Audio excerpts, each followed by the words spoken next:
The Lord has given all. I want to live a life worthy of what he has done and of who he is.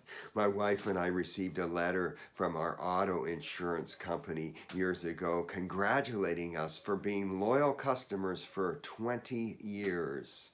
When we received that letter, we began to think about how much money we had invested in that insurance company and had gotten very little in return, maybe one claim that was small over all those years. And it seemed like it was a mismatch. We had paid lots of money in and gotten very little back. And there was no gift card or no discount that was part of that letter. It actually backfired on them, and we ended up getting a different insurance company. Well, in my relationship with the Lord, I don't want there to be that kind of mismatch. The Lord has done so much for me. I want to live a life worthy of what he has done. Welcome to Truth Talk with Ed Skipper, published every Monday and Thursday at 6 a.m. Pacific time, where I take the truth of Scripture and apply it to your daily living. Now, Paul has been praying for the Colossians, and he's wanting them to know his will and to know him.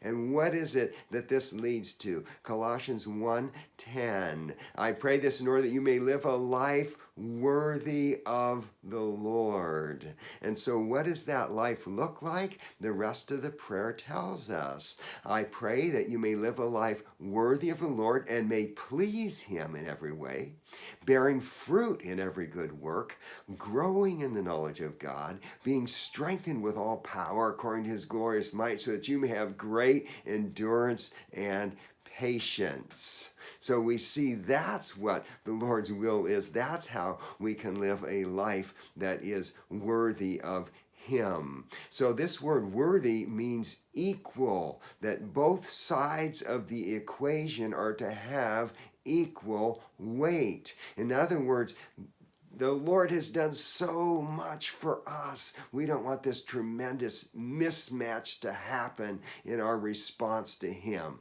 And so we want to respond to him by living a worthy life. My wife and I, when we were engaged, went to a park in the Dalles, Oregon, where I grew up, and we were on the teeter-totter, or what some people call the seesaw. And when she chose to get off, she didn't really tell me. She just stepped off, and I went crashing down to the ground, and it hurt. Now there was an imbalance of weight on that teeter-totter. And so it is in our relationship with the Lord. May there not be a great imbalance. May my life reflect how good and how great the Lord is. May I represent him well out of gratitude for who he is and all that he has done.